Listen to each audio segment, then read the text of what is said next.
Hey, hey, hey. Happy Wednesday. Come on in. Pull up a chair. The Gaming Gang Dispatch is in the air.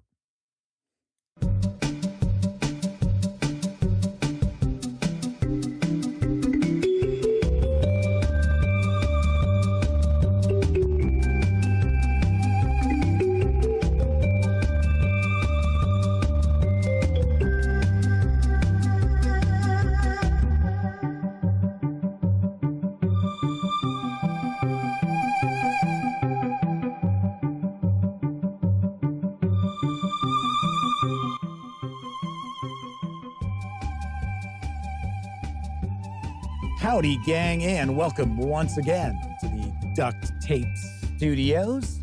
I'm Jeff McAleer, your host, here at the Gaming Gang Dispatch, brought to you by, shockingly enough, GamingGang.com, of which I happen to be the founder and editor-in-chief.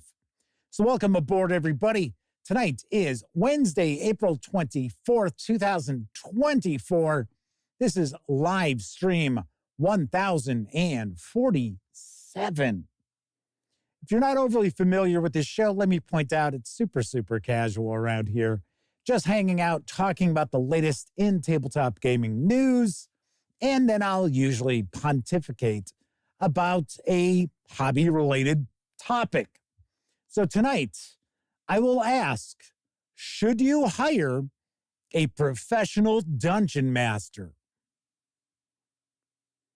And of course, we will get into that after the news. Of course, when you're not watching videos on the Gaming Gang channel, be sure to visit thegaminggang.com for all latest in tabletop gaming news, reviews, and a whole lot more you are not going to find here on the YouTube channel. You know the drill. Get your geek on at thegaminggang.com. Lastly, this is a live show, so that means there is chat available. It's not on screen. It's one of the ways I keep some of the more unusual commenters at bay. But if you want to say howdy, maybe you've got a question, a comment, maybe an idea for another topic down the line, by all means, chime in. I will do my best to respond. Keep in mind, you must be a subscriber to take part in chat. First out the gate tonight is W Forge, Pete Strakulich, Jose Fernandez, Zorak Zoran 1. Yes, it's been a while since we've seen Double Z1 hanging out with us in chat. Good to see you once again. So chat is off and running, and I would not be shocked if the lovely and talented Miss Sarah D is lurking in the shadows. Oh, yes. Oh, yes. And she just happens to be one of our chat moderators, so behave. So W Force says, hey, looks like there's no moderators in chat. We can go hug wild. Unless Sarah D is lurking in the shadows. You want to keep in mind also that I have access to all of the moderator tools. Just might take me a little longer to boot somebody. So yes, Sarah D is with us. So it looks like the shadow moderator is manning the hammer tonight. Yeah, I wouldn't be surprised if this is one of those Wednesdays that the madman, another of our chat moderators, happens to run games. And I think it's usually, on Wednesdays, it's Savage Worlds that he runs. Anyway, let's jump on into the news because now available in print, following a successful Kickstarter engagement, is Wasted Lands, the Dreaming Age role-playing game. And I've got the skinny from Lair Games. The old ones are gone. Stories tell of the day when the skies fell in showers of fiery rock, when the world groaned and shifted, and the great beasts of the old ones died in an instant, and the stars themselves changed, sending the old ones into a deep, eternal slumber. Humankind, now free from the cruel grasp of our former masters, now rules the world from the shining kingdoms the other gods left behind. We now strive against the remaining minions of the other gods, the remaining cults, and the world ravaged by the energies of the deeper dark. Some with names like Isis, Odin, Quetzalcoatl, Bel, Hecate, Minerva, Marduk, and others will forge legends that remain through the ages. This is your story. This is the birth of gods. Wasted Lands, A Dreaming Age is a game of swords and sorcery in a savage, lost epic set millions of years ago. Instead of playing adventurers tied to the service of the mythological deities, you play the all-too-mortal proto-human origins of the gods of classic mythology, whose stories will inform our own ancestral memories and ancient civilizations. As you engage with your mythology and others, you gain special powers that will lead you on the path of apotheosis. The game is offered as a 2-volume set.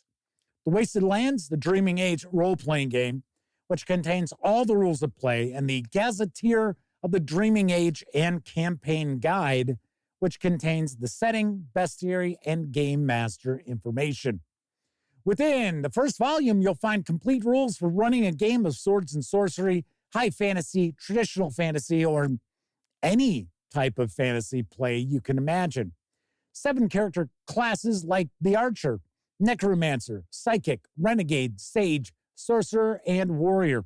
Simple, intuitive rules that encourage creative play and will feel familiar to players of any version of the world's most famous role-playing game. Divine touchstones that give a touch of mystic power on the character's path to apotheosis. Customizable levels of play to set your game as gritty or cinematic as you like. Complete rules for powered by ogres or powered by orcs as you choose. Guidelines for conversion to a variety of unified mechanics, roll high, percentile, and dice pools. Optional rules for skills, magical duels, enhanced combat, non-human species, and human cultural backgrounds, and more. But wait, there's more! The new class of old school takes on swords, sorcery, and yog-sothory. The horrors of the Dreaming Age call. Will you make your mark? Each of the 208-page hardcovers for Wasted Lands carries an MSRP of $49.99. That does include the PDF. You can grab just the PDFs over at DriveThruRPG for $15 each.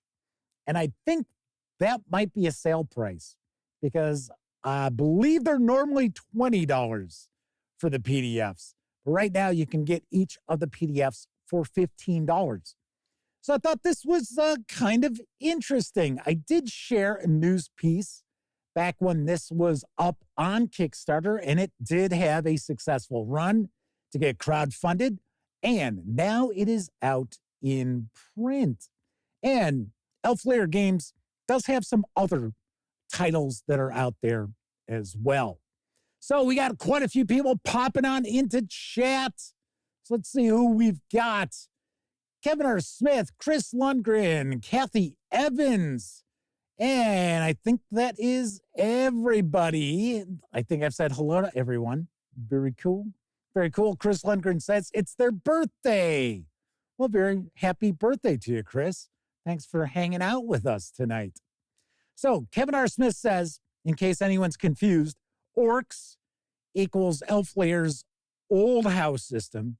Ogres is their new house system, which they use for Night Shift, their urban fantasy game. And for some reason, I also believe that the mastermind behind Lair Games also does some work on Castles and Crusades, or does some work with Troll Lord Games. So I thought that was kind of interesting too. And Stephen from Roll for Combat is hanging out with us, as is Semper Buffo. We got a good chat rocking and rolling already. Next news piece, making its way into stores from Pinnacle Entertainment Group, is the Pine Box Middle School box set for Savage Worlds, Here's the scoop. You're young and adventurous, and no matter what adults say, the monsters are real. Welcome to Pine Box, Texas. This setting is meant to evoke the frightening adventures of staples like Stranger Things, Goosebumps, The Goonies, and It. Evil is afoot, and it's up to a group of scrappy young kids to set things right. If it weren't for those scrappy young kids, I'd have gotten away with it. But this isn't a nostalgic trip back in time. Modern technology and modern problems are in the mix to complicate the balance between family, school, and horror. The 210-page hardcover Pine Box Middle School core book offers everything you need to create your own starting sixth grader, complete with new hindrances, edges, and even a section for family generation, so you know who you need to con to get a ride to the site of your next ghost hunt. There are rules getting around Pine Box and surrounding Golan County as a kid with little more than your trusty bike, navigating the strange unreliability of cell phone signals in rural Texas, using soft weapons such as water guns and firecrackers to distract and disrupt your opponents, and even for dabbling in the arcane via dangerous but powerful ritual magic. Yes, that's what parents want to see around their table. Kids playing kids, coming up with ritual spells. Playing sixth graders, dealing with arcane magic. I could picture the parents freaking out now. There's an adventure generator to help create your own scenarios for the heroes to play through. The Descent into the Inferno plot point campaign takes kids from 6th grade all the way through 8th. Whoa, 2 whole years. In the pursuit of a dangerous mastermind and his strange undead abominations that threaten to unleash an army of horrors on Earth. Also included is a full curriculum of savage tales that can be used as part of your own saga or in conjunction with the plot point campaign to add more drama to the group's experience.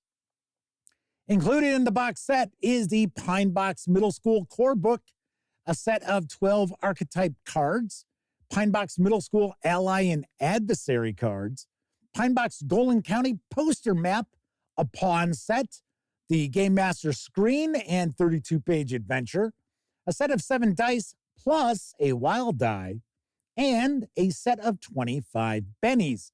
This also includes PDFs. Pine Box Middle School requires the Savage Worlds Adventure Edition core rules in order to play. The Pine Box Middle School box set should be arriving in stores, I believe it's this week. According to distributors, it's supposed to be this week. It will carry an MSRP of $124.99. You can score just the hardcover core book with PDF for an MSRP of $39.99, or snag just the PDF over at Drive-Thru RPG for $19.99. Sweet. Very nice. Another new box set coming from Pinnacle Entertainment Group. Last I had heard from Pinnacle Entertainment, they were going to send me this. I don't know if they are or not, because I got to be honest, I haven't heard from the fine folks over at Pinnacle Entertainment Group in a while.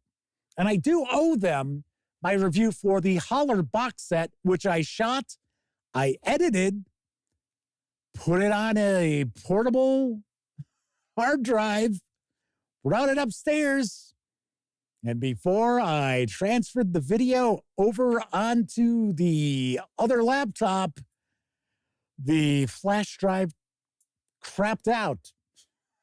It's like, great. And you know it. I deleted the files from the computer down here in the Duct Tape Studios. Brilliant. W4J asks if it's a prequel to East Texas University. No, it actually does take place in the same location, though. So, from my understanding, and our expert on East Texas University is not with us tonight, so far at least, the Madman, that is the same place. I think that East Texas University is in Pine Box. So it is the same location, but it is a different sort of adventuring. So although, strangely enough, they do mention Stranger Things, and they've also got Goosebumps.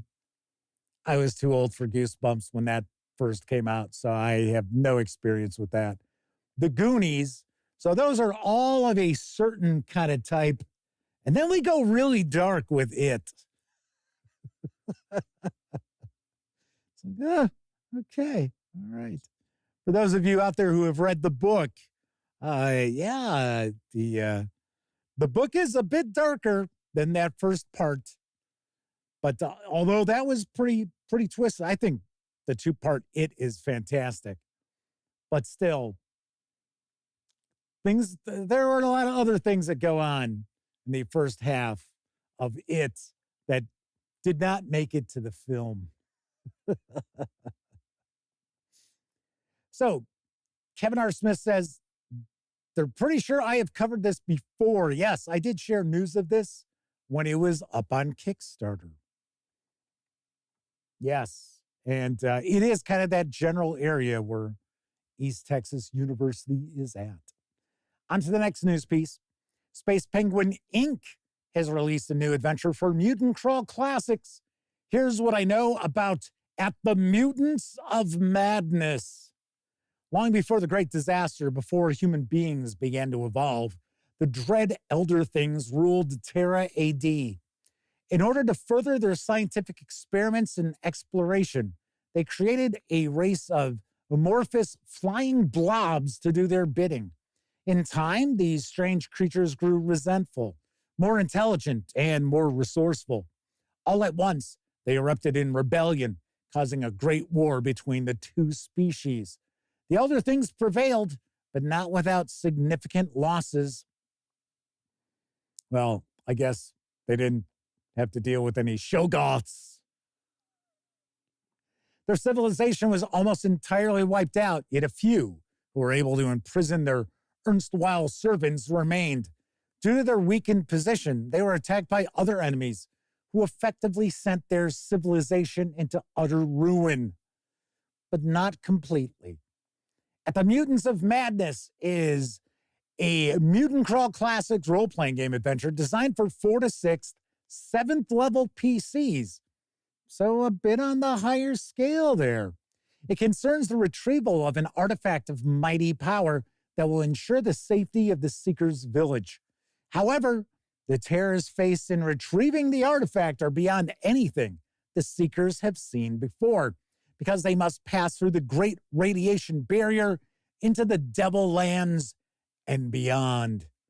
Terrors from long before the Great Disaster, indeed, from long before the evolutionary rise of humanity itself, await.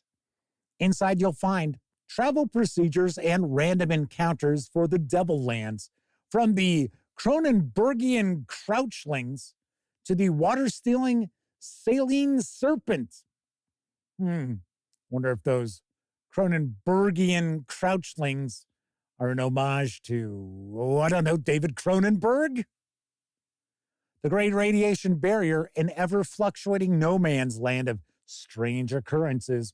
Over a dozen key locations with merchants, factions, and unique encounters, and more.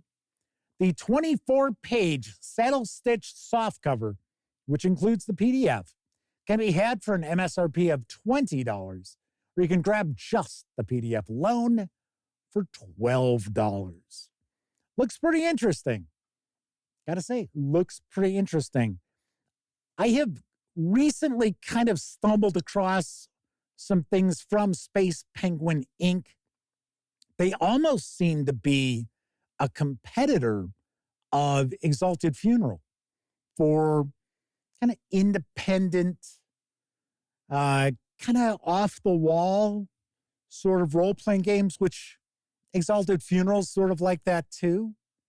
You see a lot of big releases and old school essentials. Here, I think with Space Penguin Inc., they might lean more towards like Dungeon Crawl Classics, Mutant Crawl Classics, stuff like that. So I stumbled across this, thought it looked interesting, and wanted to bring you the info.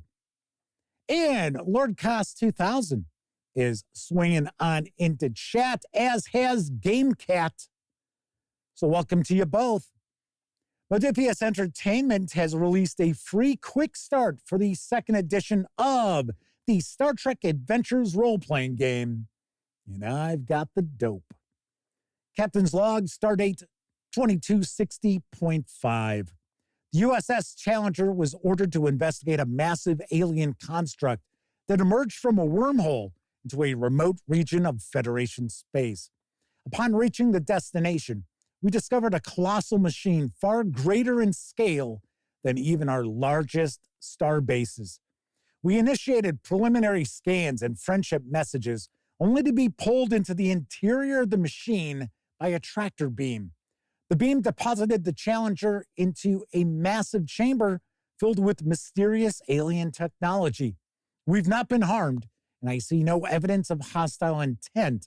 But for what purpose we've been pulled inside this enormous alien structure, we can only guess. This Quick Start Guide PDF provides you with a condensed version of the Star Trek Adventures 2nd Edition rule set and a short introductory adventure written by Fred Love, designed to get you and your group playing right away. You can use the included pre-generated characters and the adventure to collaboratively tell an amazing Star Trek story with your friends, or even with your enemies. This 48-page Quick Start PDF features the Celestial Algorithm, a standalone adventure in 3 acts designed to introduce players and game masters to the essential mechanics of the game. All the 2nd edition rules, which are needed to run the adventure, 7 pre-generated characters, plus the USS Challenger. You can score this PDF as of today, just came out, absolutely free over at Drive-Thru RPG. We were just talking last night about people feeling priced out of the hobby, and the discussion did turn to how much free content there is out there and how much free content there is to introduce you to games.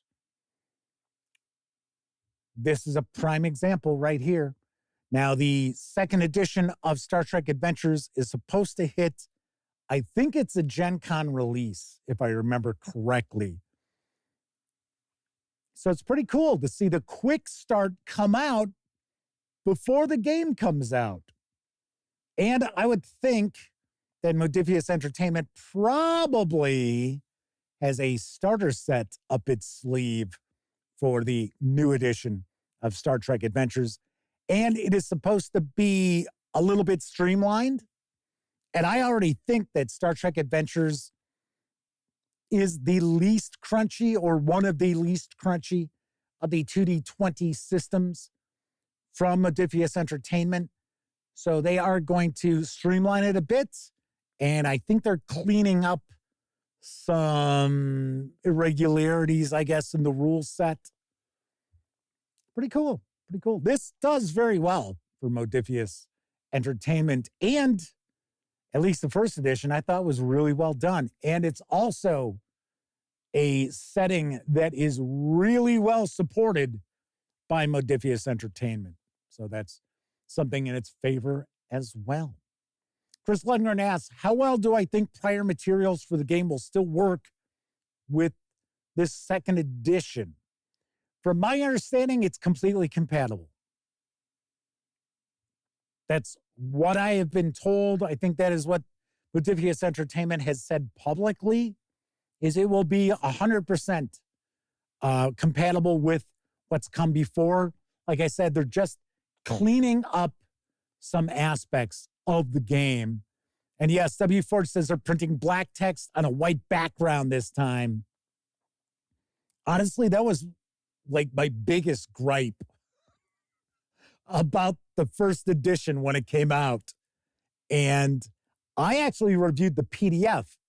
I didn't even have the book. Now, I actually do have the like digest-sized book that came in the tricorder set. And it's the complete book. It's not, like watered down or slimmed down or anything like that.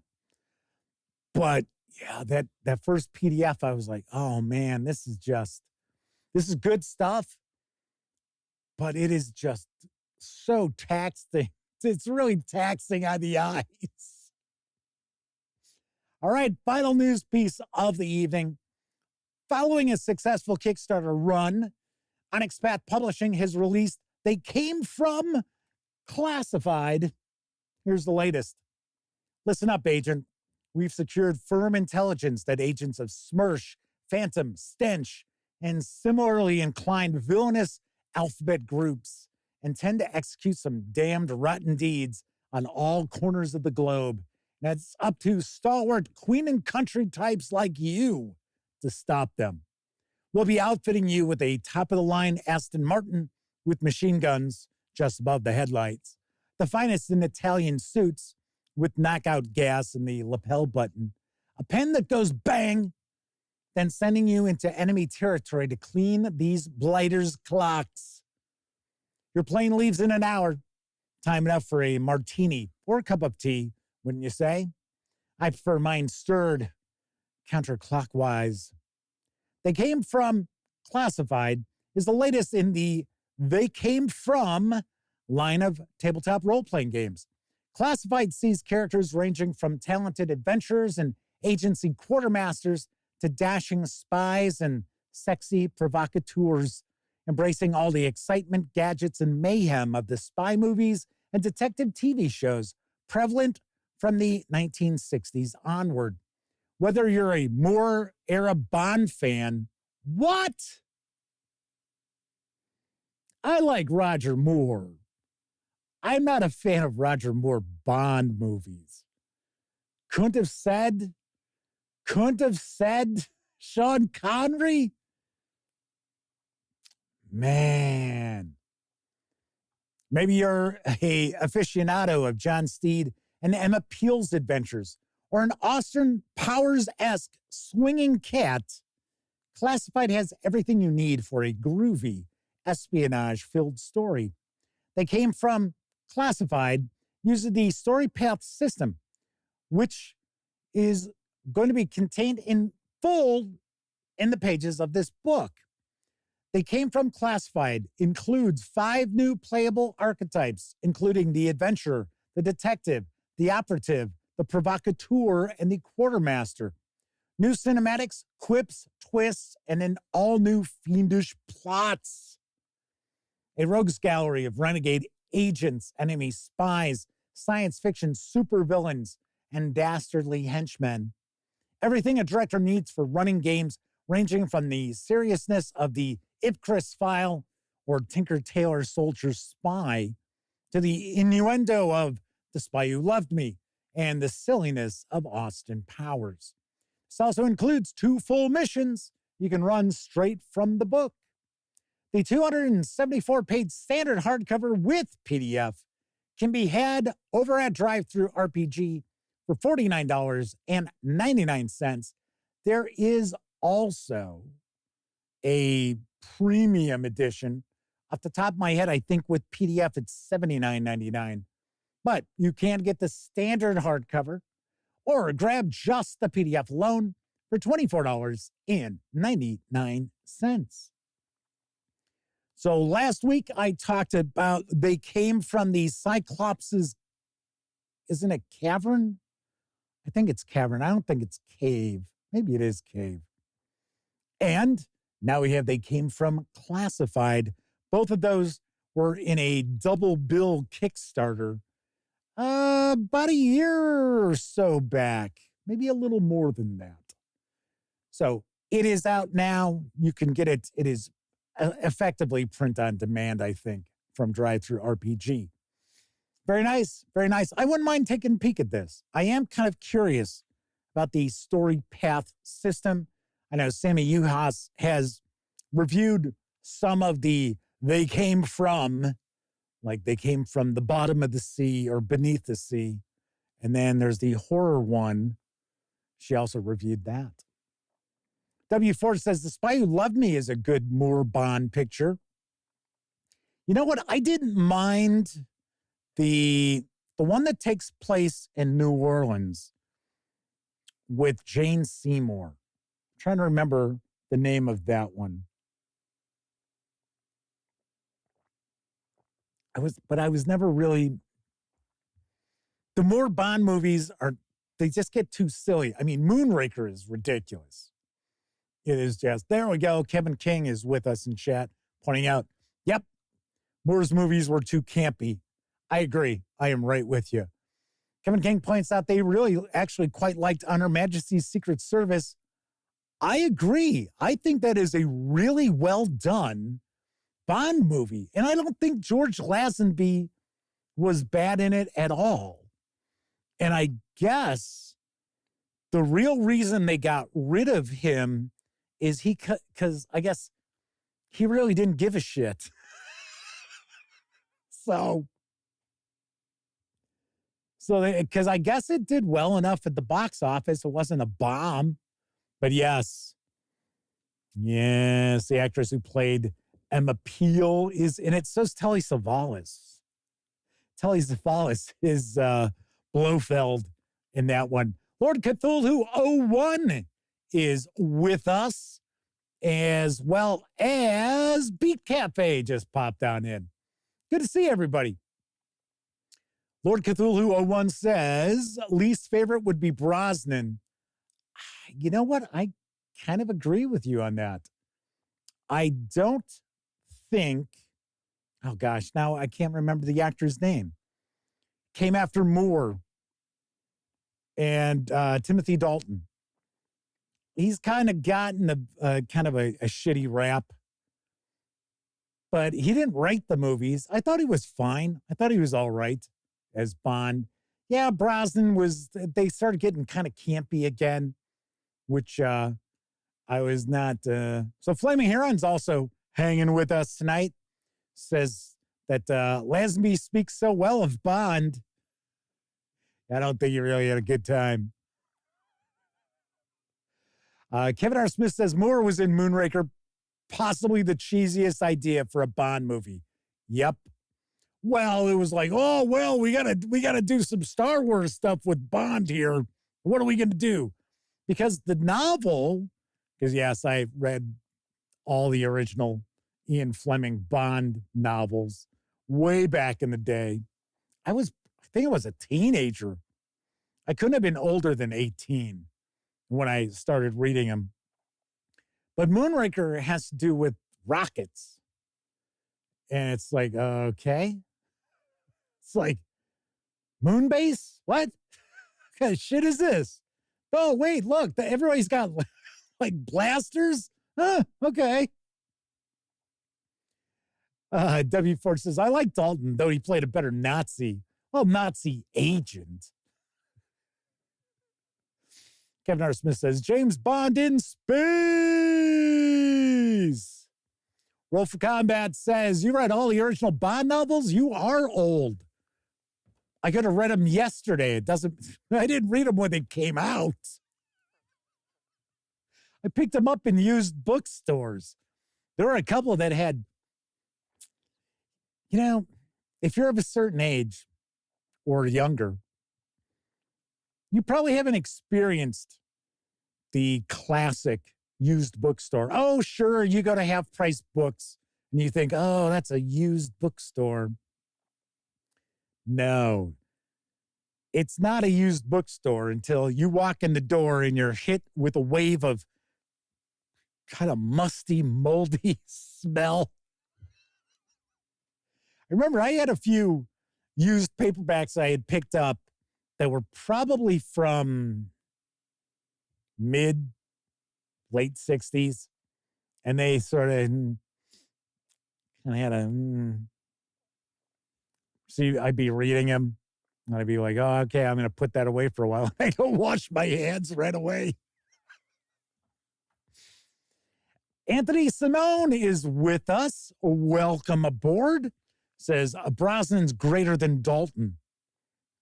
Well, I mean, everybody's got their picks. I couldn't believe when people used to be like, oh, I like Roger Moore way better than Sean Connery. I was like, what? It's like, huh? It's like, what are you smoking? But of course, that was when Moore was Bond. When I was, I was in a grammar school, just going into high school. Before we had Brosnan, Dalton, Roger Craig. Yeah. Okay. Yes. The old pitcher from the San Francisco Giants, as well as the running back for the San Francisco 49ers, Roger Craig. Daniel Craig. I thought Daniel Craig was a pretty good Bond. And it was really weird. I remember I saw the movie Layer Cake. And this was when I want to say Casino Royale hadn't come out yet, but it was just on the horizon. And I saw Layer Cake with Daniel Craig. And movie was over, and I was like, you know what? I can easily see this guy being James Bond. And, of course, I thought he was really good. Flaming Heron says, Layer Cake is a great movie. It is. It is really good. Kind of twist ending I did not see that coming. I was like, ooh. Lord Cthulhu says, Dr. No was amazing, but You Only Live Twice was Shudder. Some strange reason, I always had a real soft spot for Diamonds Are Forever. I don't know why. It's fine. Maybe it's because Jimmy Dean's in it.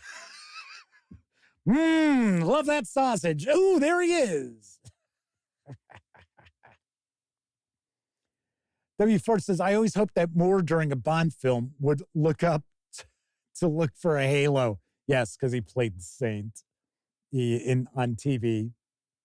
But actually, those are pretty good. I remember catching a few of those in reruns, like really late at night. So we not only have Lord Cthulhu 01, we have Cthulhu with us. I believe it's a first-time visit with us for Cthulhu. Semper Buffo says, Goldfinger. Goldfinger. Dun, dun, dun, dun, dun, dun, dun. I used to have a cassette of all the Bond themes. I ought to try to see if I could track that down in MP3. There were actually some pretty cool songs. And then, if I remember right, we were just talking about On Her Majesty's Secret Service. The one famous, Bond overture, I guess we'll say, that gets played during action scenes. I think that was the first time it appeared in a Bond movie. And it's when he's being chased and he's skiing. Yes. I always say that old Victory Games, James Bond role-playing game, somebody, and I think it was Kevin R. Smith pointed out that there is a game out there that utilizes its mechanics. But the thing is, I wish someone would bring that back. Cost you an arm and a leg, but that was a really solid system. That was a really solid role-playing game. Omnal is with us as George Lazenby didn't want to do more Bond films. They offered him additional movies. Yeah, like I said, he didn't give a shit. He was like, nah. I think he also had a fear of being typecast, which the reality is, I guess he should have ended up being typecast. Because you certainly did not see him in much. Although, I don't know if he's still around. it was a few years ago I saw an interview with him, and he seemed like he was pretty cool with everything. It was like, yeah, life is what it is. All righty. So I wrapped up the news for the night. And of course, I was talking about Drive-Thru RPG. Don't forget, the Gaming Gang, thus the Dispatch, is affiliated with the One Bookshelf sites. So if you're going to visit Drive-Thru RPG or Dungeon Masters Guild, Storyteller's Vault, Wargame Vault, what have you, please stop by thegaminggang.com first. Click on one of our banner ads. That way, if you happen to make a purchase, I get a portion of that sale. And all those nickels, dimes, and quarters really do add up and help keep thegaminggang.com around. Also, if you like this video, if you dig the channel, if you feel gaminggang.com is a valuable resource, hell, if you just like what we do, you can always swing on over to paypal.me/thegaminggang and buy me a 2-liter bottle of soda. Make a small donation.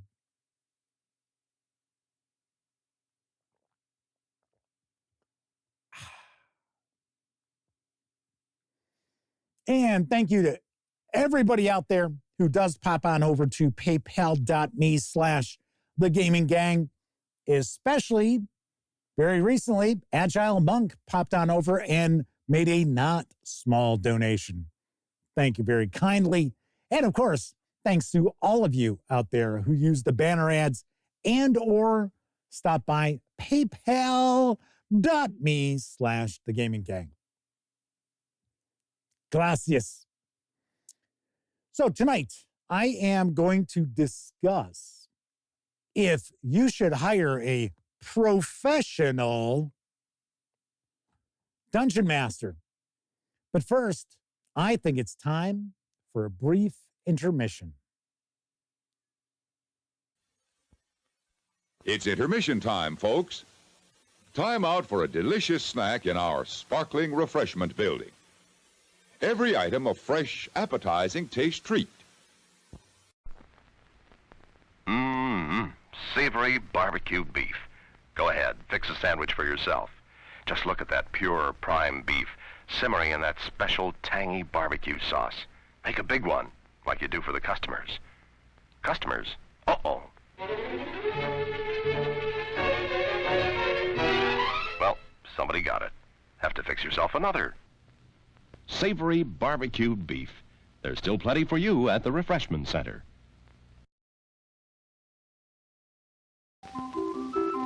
Hurry, hurry, hurry, folks. Get your crunchy, chewy, chocolatey candy bars now at the concession stand. Make your selection from the largest assortment ever gathered together under one roof. So hurry, hurry, hurry before the big show begins. Treat yourself.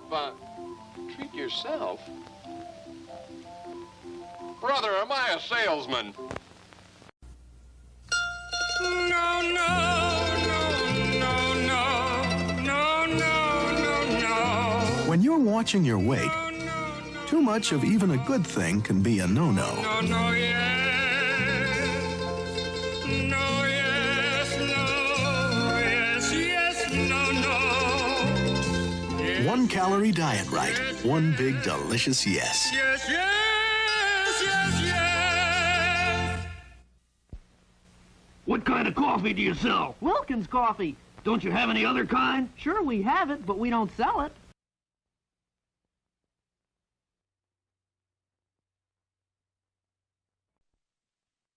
Moose! Critters now have orange mousse. Moose! The sweetest mousse we could produce. Call for orange mousse. Sweet mousse, the color of orange, now inside the box with the other sugary animals. Call for orange moose. Yes, it's Post Crispy Critters. The one and only cereal that comes in the shape of animals. Including orange mousse. Post cereals make breakfast a little bit better.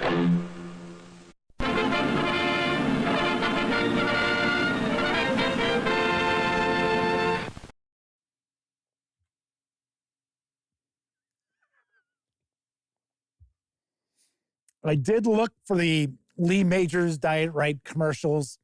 I did find them, but they were just in awful, awful resolutions, like 240p. It was like, no. Yes, that had to be the most unappetizing looking barbecue beef. Didn't really look like barbecue beef now, did it? But the funny thing is, probably far healthier barbecue beef than anything you would get nowadays. See, that barbecue beef only looked like shit. So, Kevin R. Smith says, crispy critters must have faded quickly. I'm only a few years younger than Jeff, and I don't remember it. I don't either. I just run across some of these commercials that kind of catch my eye. I'm like, yeah, okay. All right.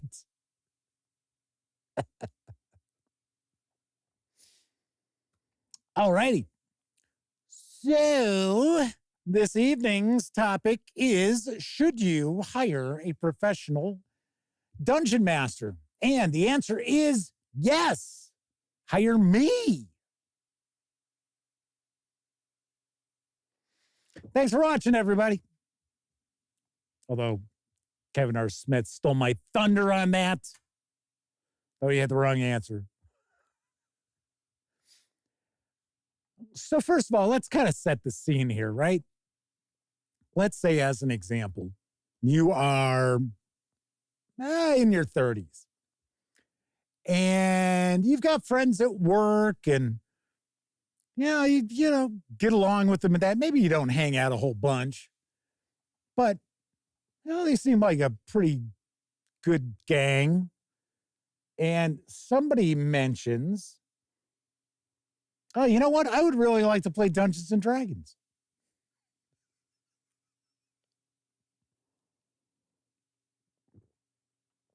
And you, deep in your heart, are like, ooh, so would I. I would really love to play Dungeons and Dragons again. Maybe it's been years since you played. But you don't say anything because you're kind of like, I don't want people like, oh, you're one of those kind of guys. But then everybody else is like, yeah, I would like to try that out too. Yeah, well, that sounds like a good idea. So what are you supposed to do? You got a lot of options in front of you. And I think those are the types of people normally who will go and hire a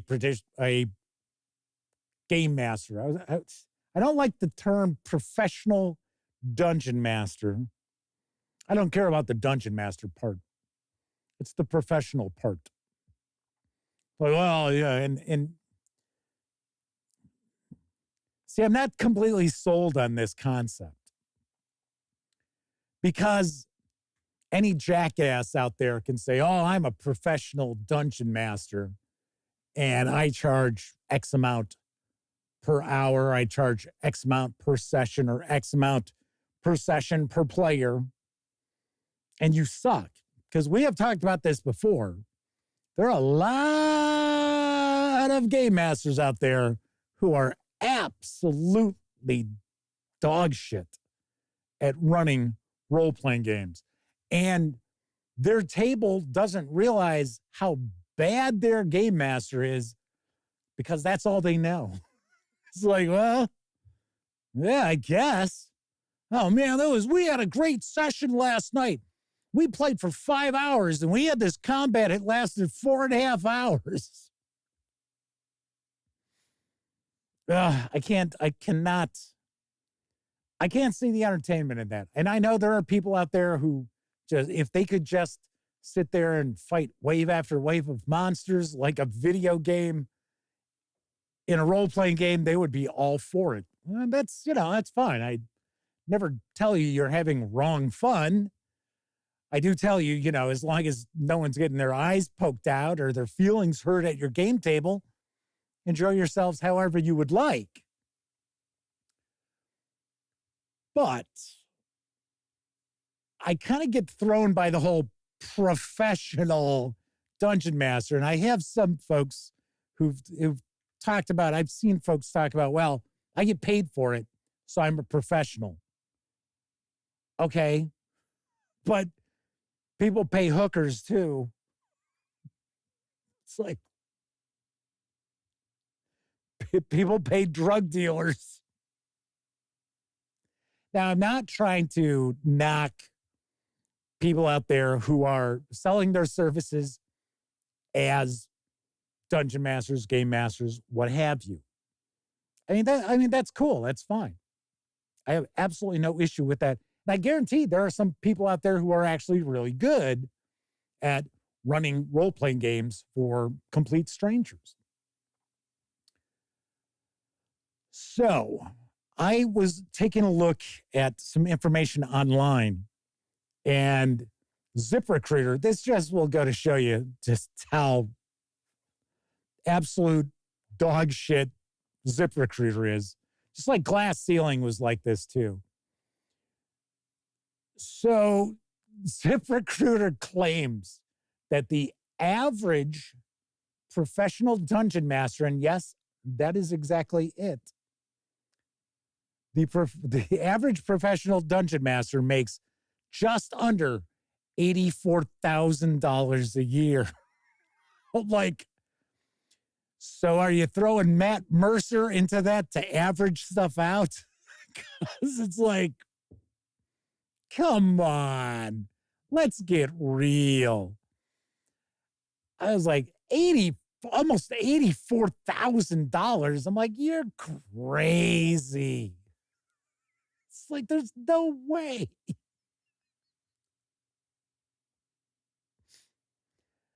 All right, so we'll continue, but I just want to see what's going on here in chat. Flaming Heron asks, how much you charge, Chef? Are your rates reasonable? I have never charged anybody anything to run role-playing games. I would consider it, to be honest. I really would. Especially if I were going to be doing, say, Foundry. If I was going to use Foundry as my virtual tabletop or any virtual tabletop, I would say, yeah, I would charge people because I have to take time out of my relatively busy life to figure out Foundry and make sure, everything works and port things over and all this other stuff. Although, I guess if I was doing Foundry, I'd probably look to do like Pathfinder 2nd Edition, because all of their adventure paths that come out easily port over to Foundry, from what I have heard. Maybe I would run Warhammer Fantasy Roleplay with Foundry, because I know there's a lot for that too. But no, I have never charged anybody. We talked about this last night too. Most game masters out there, their group doesn't even kick in towards the game books or adventures or anything like that. At least from my personal experience and the experiences of game masters that I know personally, yeah, nobody ever kicks in any money towards any of the games. Now, they will kick in snacks and soda and stuff like that. Sure. Of course. Chris Lundgren says, I think it's because 5th edition isn't Dungeon Master friendly, but player friendly. So there seems to be a lack of 5th edition Dungeon Masters versus players. I don't know. You know what?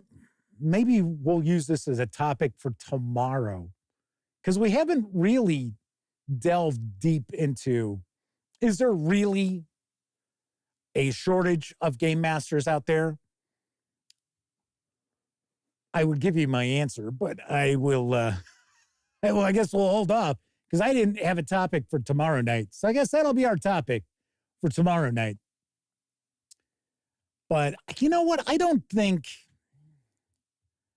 5e is really all that hard to be a dungeon master. If you realize that you have to come up with some rules of your own to make some decisions on the fly, and, if it's something that might come up again, kind of make a note of it, like, okay, well, This is how I adjudicated it this time, so that's how it's going to be here on out. But I don't think 5e is that difficult. The core mechanic is essentially roll a 20-sided die. It's got to be higher than a target number. So where the problem comes up is the people who are running games, game masters out there who cannot just kind of roll with the punches, who are not flexible. I mean, because a lot of people out there, and this goes back to when the hobby first started too. This is not something new. A lot of people they want rules. It's like, okay, I need the rules. And if there isn't a rule for something, they got to find a rule for something. Now, that circumstance may never come up in a game, but they need to have a rule. Whereas if you can kind of roll with the punches and improvise and come up with something that just sounds good, or it fits the fiction, or it fits the moment that you're in, I don't think 5e D&D is really that difficult to run. Now, of course, start throwing in all the spells and monsters and things like that. Okay, now you do have a bit of complexity, but as long as you prep, you should be fine. And if you follow the Gaming Gang, you already know I am one of these people that I feel so strongly about this. Oh, zero prep. Those games are shit. Way I always look at running a role-playing game is that I want my players to leave that table and remember something that took place in that game session, even if it was something that people started, laughing about. I've said it time and time again. I have friends I went to high school with who can still give you details about games I ran back when I was like 17, 18, 19. Elliot's a great example. Elliot can't tell you what he had for lunch, but he can go into great detail about certain things from the massive Nyarlathotep for Call of Cthulhu. Semper Buffo says, improvisation is a must. 245 Trioxin is with us once again, as is Roger Perdome. Hopefully I've said hello to everybody in chat tonight. Fingers crossed. Anywho, so should you hire a professional dungeon master? Well, see, the easy answer, unlike Kevin R. Smith thinks, they were expecting me to say, no, what are you, nuts? I'm sure a lot of you out there were thinking I was going to say, man, you got to be crazy. That's not necessarily the case. I would say that if you are a group who has disposable income, because from what I have seen, unlike ZipRecruiter saying that the average professional dungeon master makes just under $84,000 a year, I have seen, for the most part, most people who charge to game master charge about $20 per person for a 4-hour session. And they try to cut it off with about 5 players. So about $100 for this session. Now, that's not everybody. I saw there were others out there who charged more. Some people charged as much as $50 or $60 per person for a 5-hour session. So, and once again, they also cut it off at 5 players. So you'd be looking at $250 to $300 for a game session. Now, myself personally, I can't even imagine paying something like that. Of course, then again, I'm a forever game master, so how would I possibly imagine that? But if you have disposable income like that and you're a busy adult and you do not have time to sit there and say, oh, okay, you know what? I'm fine. I'll be the dungeon master, or do what we all tended to do when we were kids. Unfortunately, not me, but most gamers out there, where it was like, okay, well, you run a game this week and then I'll run a game next week. And then Joe Bob runs a game week after that. Most people who are adults don't have that sort of time on their hands. Now, if you watch this show and you're hanging out in chat, many of you do. Many of you do have opportunities to get together on a weekly or every couple of weeks. I almost said bi-weekly, which actually means twice a week. Used to drive me nuts when I would see like Marvel Comics would be like, oh, this is bi-monthly. And it would come out every 2 months. And it's like, no, bi-monthly means twice a month. I would think Marvel Comics would understand that. Oh, what are you, a publisher? And you don't understand what bi-weekly is? What are you going to tell me? Annually comes out 5 times a year?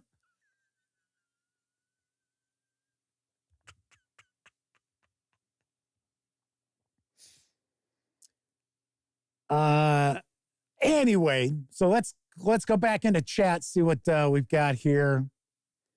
Kevin King says, well, so Dungeon Mastering 5e isn't that difficult if you DM it like 2nd edition or 1st.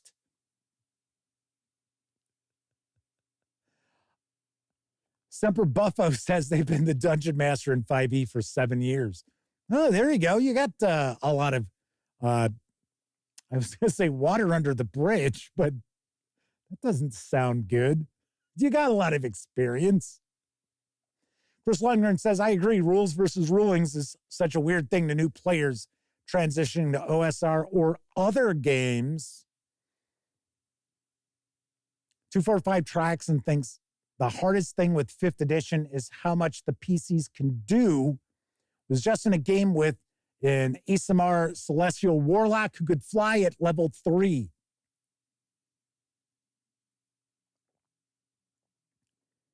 Take a look at Pathfinder 2nd edition. There are a lot more of juggling with that, too.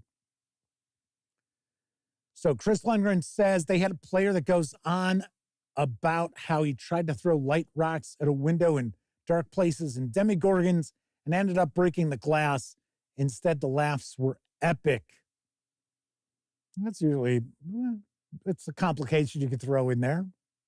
Flaming Aaron says, hire one who's a genuine professional, not one who says they are professional. See, that's the other thing that I'm kind of curious about is the various different websites that are out there that kind of facilitate the paid game masters.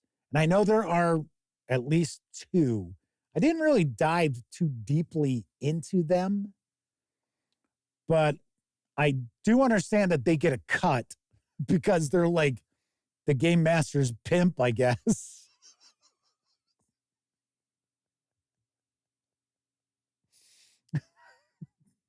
Oh, so you're looking for some sweet, sweet Call of Cthulhu action? Yeah, I got just the man for you. Anyway.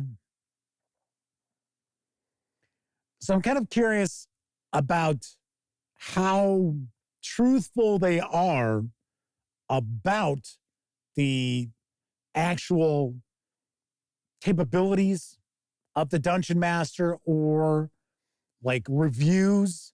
Because if it's like anything online, you know how you got all those fake reviews everywhere you turn. And they are pretty easy for you to spot too, because they just smell bogus. They have this bogus stink on them, and you're like, come on.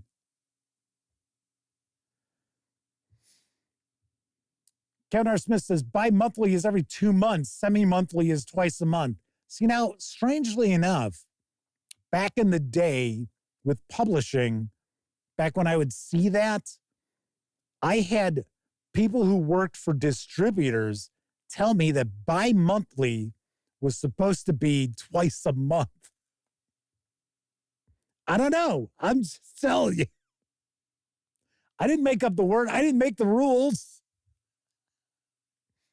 Semper Buffo says they believe the higher the level, the higher the crunchiness gets. Yeah, because you've got so many options out there. Strangely enough, there are many role-playing games out there, not even just fantasy or Dungeons and Dragons. High-level play is just really tricky.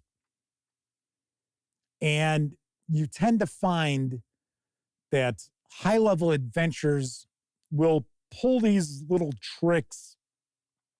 The term people used to use was to gimp the players. So it's like, oh, well, there's this magical aura that doesn't allow you to cast this spell or that spell. It's like, yeah, okay. It's like, so the player character got to this level. They've earned the ability to have this spell, but now that spell messes with the adventure. So you're going to make sure that you don't allow that player to use that spell. Roger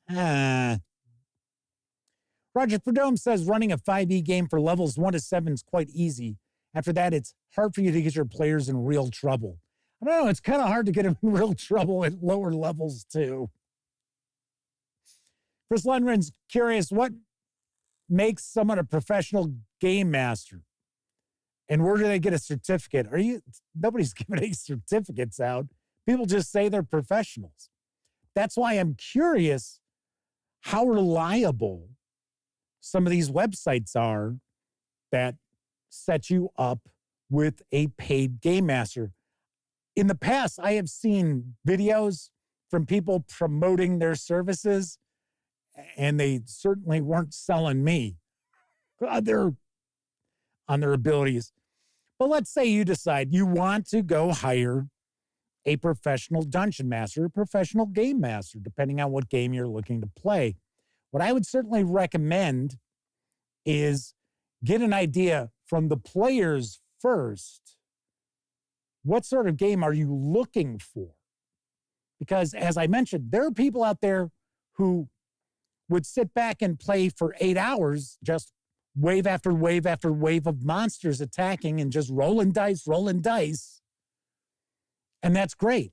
Where other people, such as myself, they would be looking to check out rather early. Stephen says you should start a service and give out certificates to professional GMs. I was joking with Elliot today. He's in South Carolina. He's in Charlotte, actually. And I was telling him about tonight's topic, because usually he actually watches the show the next day, but he just skips the news. He doesn't really care about the news. So he just skips it. So anyway, so I was talking to him and I said, yeah, it's not like, it's not like these religious organizations that you can send $25 and get a certificate. Now you're a reverend. Now you're a pastor. It's like, yeah, okay. But I don't know. How would you certify people, right? That would be weird. And, what makes one certification better than another certification? There is some notes that I should start my own, the Gaming Gang University. I should point out, some folks don't realize this. The outlet is the Gaming Gang. It's not Gaming Gang. I'm not saying that Kevin King thinks it's Gaming Gang, but you'd be amazed how many people will send me emails and they say it's, Gaming Gang. And I'm like,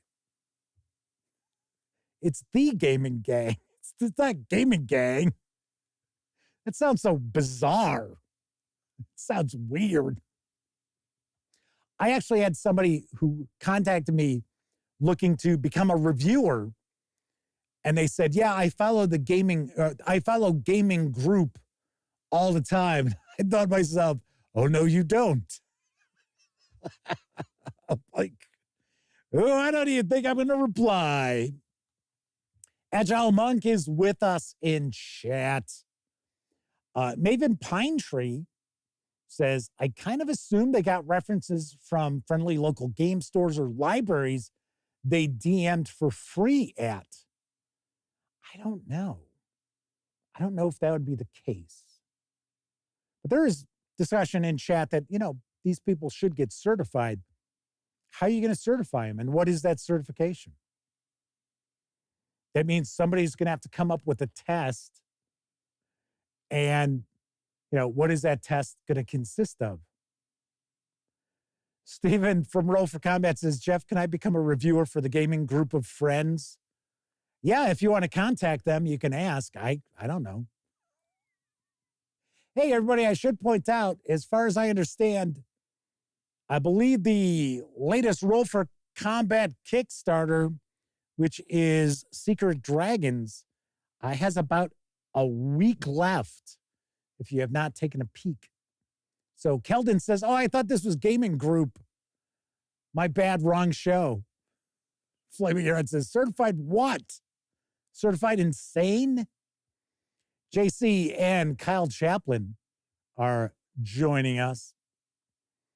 Kyle Chaplin says, got to cancel my group's next game. I got a GM qualifier coming up. So yes, Roll for Combat does point out the Kickstarter has 1 week left.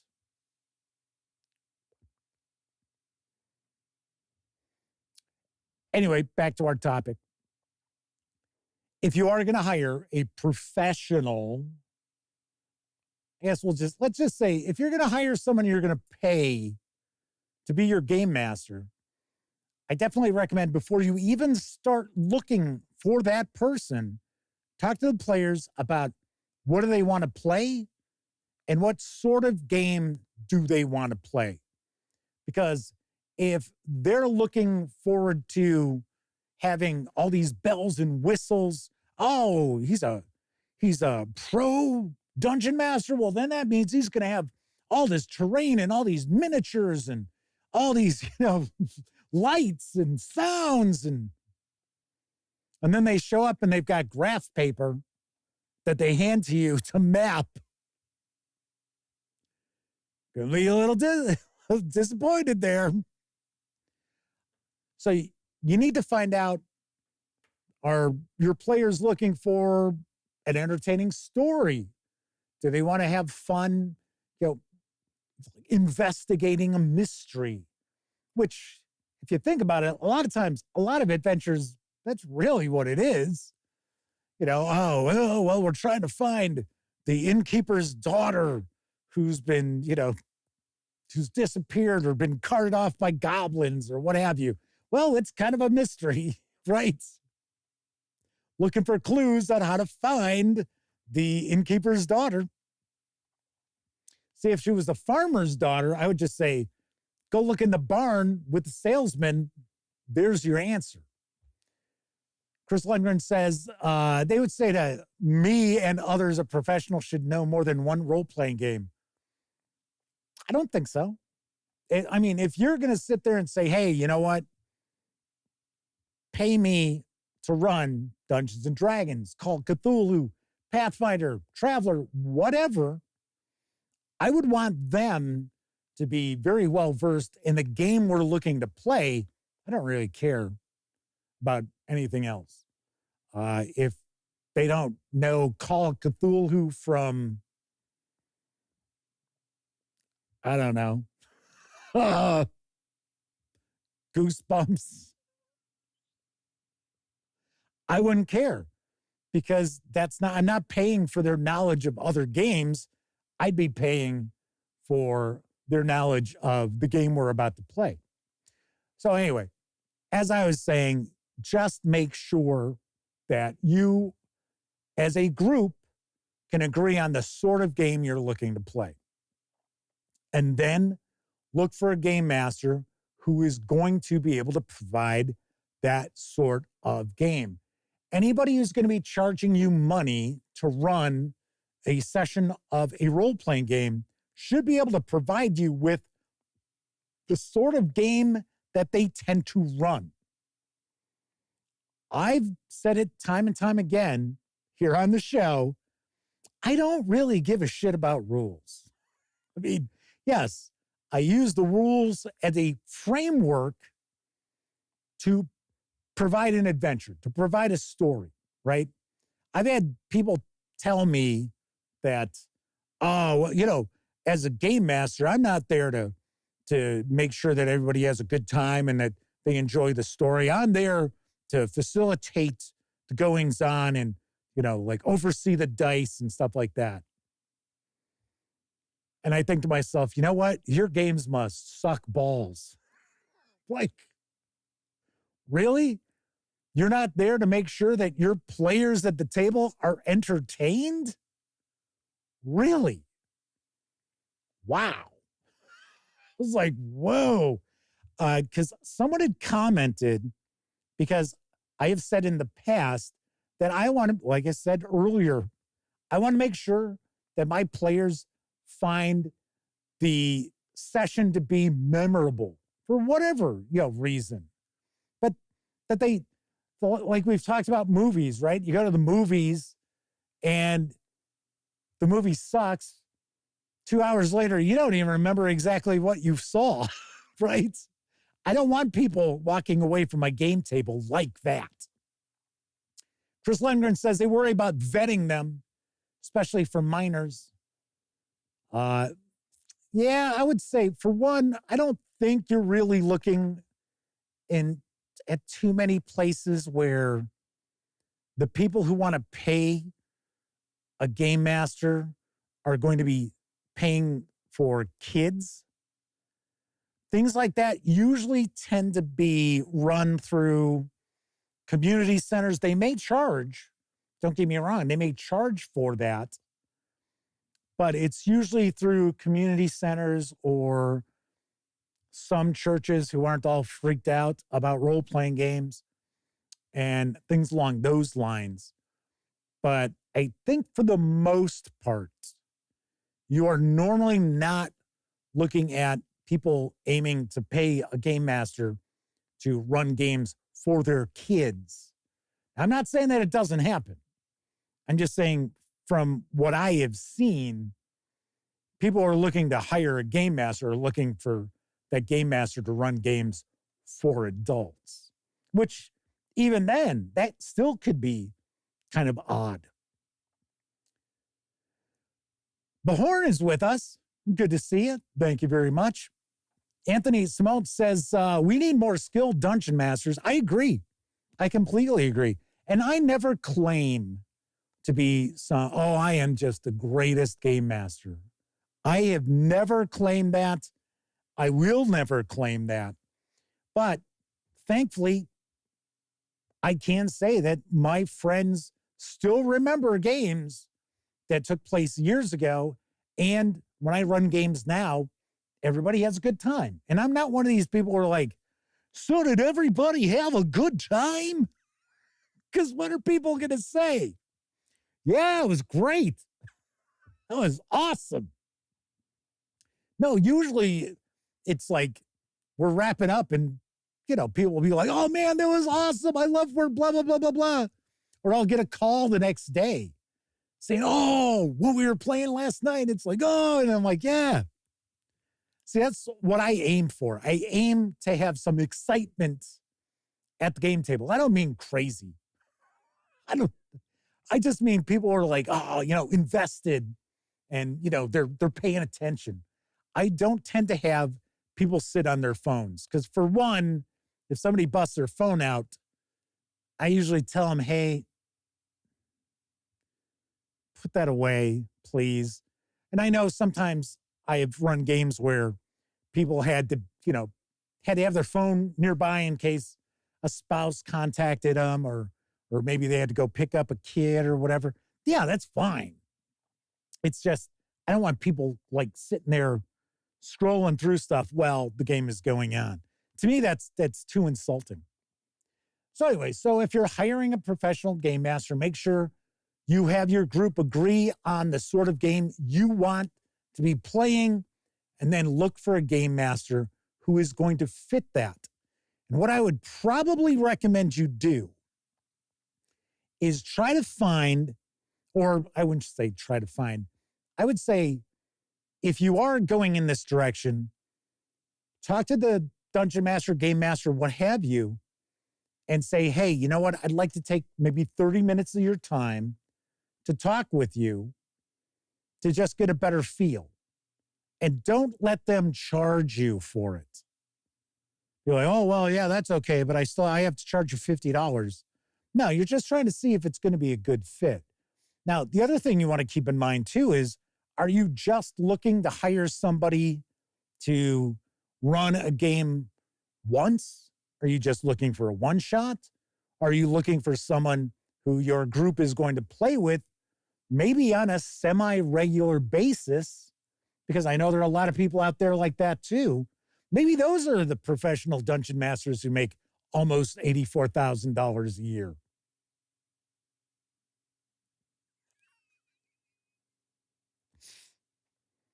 Chris Lundgren says they know a game master that charges by the hour. Like at a bowling center, he charges $20 per hour or $30 per person.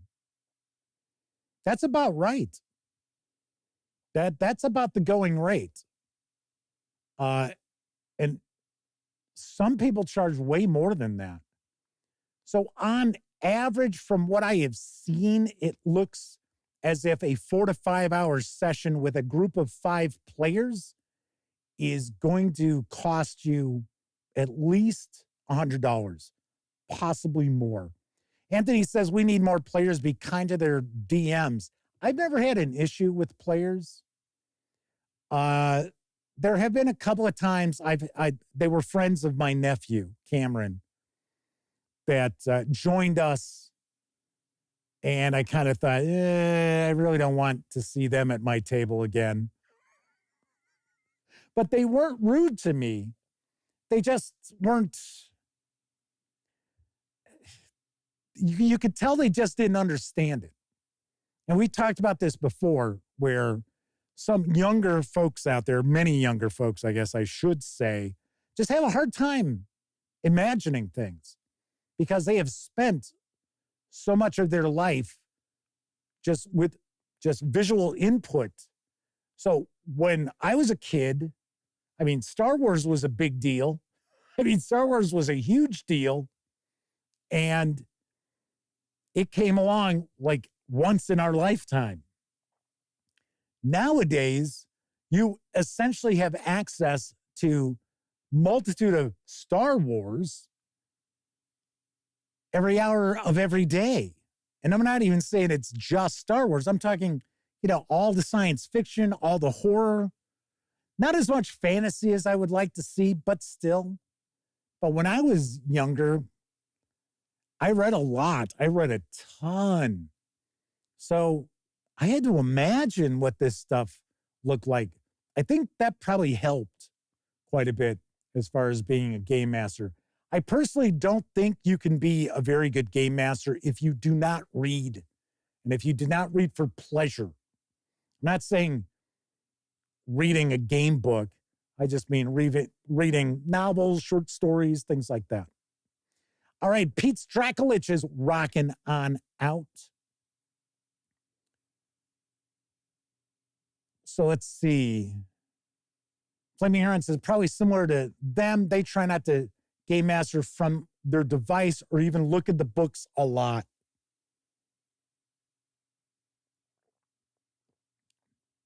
I'll usually have a tablet nowadays. I did not use a Game Master screen. So what I used to do when I'd run Call of Cthulhu is I would have a chair next to me.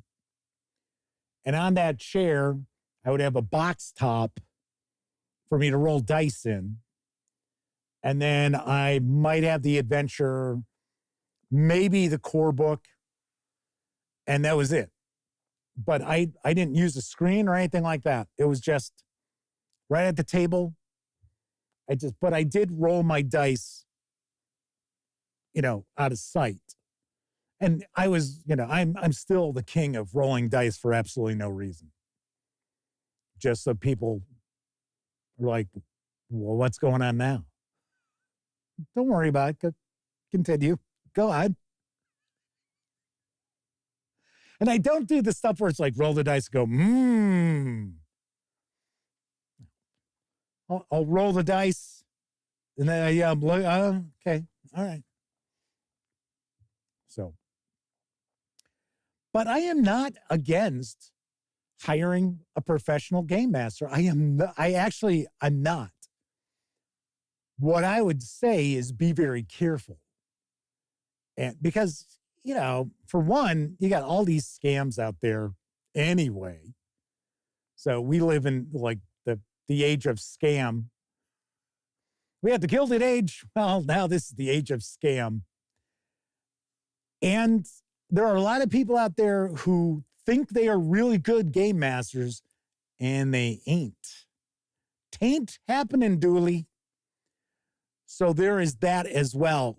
What I would probably also recommend is try to find somewhere, if you are going to hire someone to run Dungeons and Dragons, what have you, see if you can find honest reviews about that person.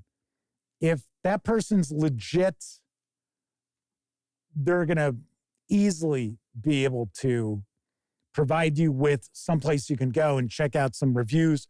Or a lot of times what people would do for references would be, would ask someone, hey, is it okay if I were to give your email address out to someone who asks, hey, do you have anybody who can, provide any sort of, review of your skills and things like that?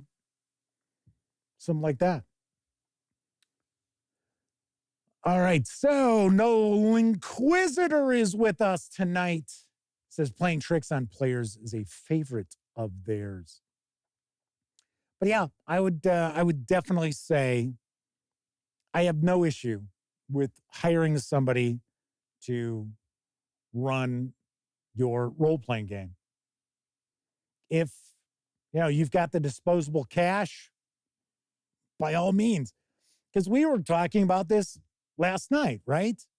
We were talking about how, there's this conception that, and yes, the hobby is getting more expensive. No doubt about that. But all of our hobbies have got more expensive. Going to the grocery store has got more expensive. And you figure, let's say you go to the movies and you spend $20 on the ticket to go see the show, a soda, and a popcorn. And for $20, you're probably going to like the early show or like half price Tuesday or something like that. And you're going to see a movie which, who knows? Who knows if it's going to be any good?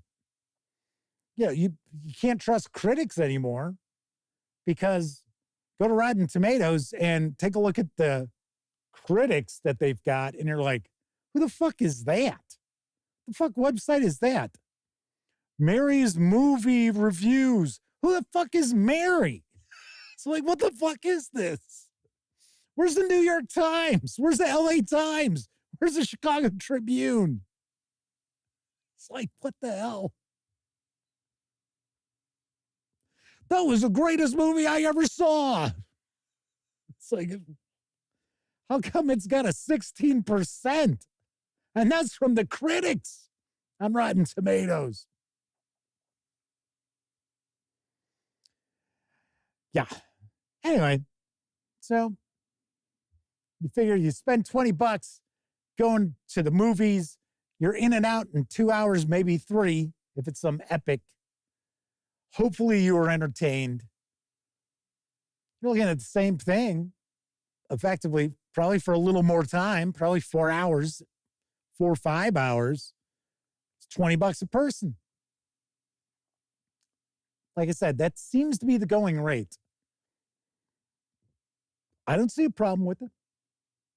Now, what I would say is I would be a little weirded out by is if someone was walking around saying, I'm a professional dungeon master. I'd be sort of like, okay. I don't mind somebody getting paid to run role-playing games. I was like, oh, so what do you do? Oh, I'm a professional dungeon master. Oh, so you make just under $84,000 a year. All righty, so there it is. There's the answer to tonight's question. Should you hire a professional dungeon master? And yeah, I don't see a problem with it. I don't see an issue with it at all. All right, let's wrap up, see what we've got here. Anthony says, I don't mean outright rude players, but the ones who sit back and expect the dungeon master to do all the work. A good player is one who is a fan of the game master and shows up ready to be engaged. Thankfully, most of my players have been like that. But most of my players have played in games that I've run, so they know they can expect, or I guess I should say, they know what they can expect. But yes, I think that's something else that I would be a little worried about. If I were charging people to run a role-playing game, is what are their expectations? So that is probably something that you want to make sure that that game master knows. What are your expectations for the game? Probably be a pretty good idea. And I would say if you were looking at a long-term, ongoing campaign with this person, I would say make sure that you insist on a session 0, not only for the character creation, but also to kind of feel them out better as well. Anthony says, the good player participates and doesn't give the GM grief, or they don't give you a lot of grief. Semper Buffo says, here's my card. Yep. Professional dungeon master. There you go. I got these over at Kinko's. Anthony says they've been DMing for some new acquaintances. Some of them have been a bit on the entitled side. Yeah. Well, that's a societal thing now.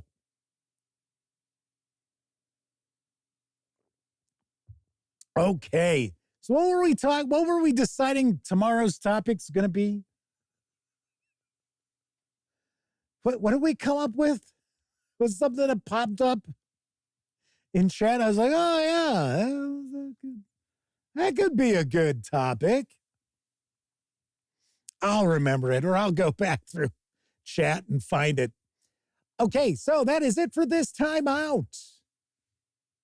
Hooray. If you like the video, by all means, please give it a quick thumbs up. Subscribe to the Gaming Gang channel if you haven't already.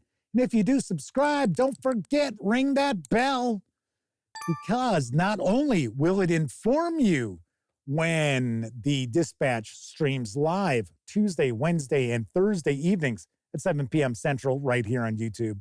I'll also let you know when I share other videos, such as my upcoming review of Delta Green, God's Teeth from Arc Dream Publishing.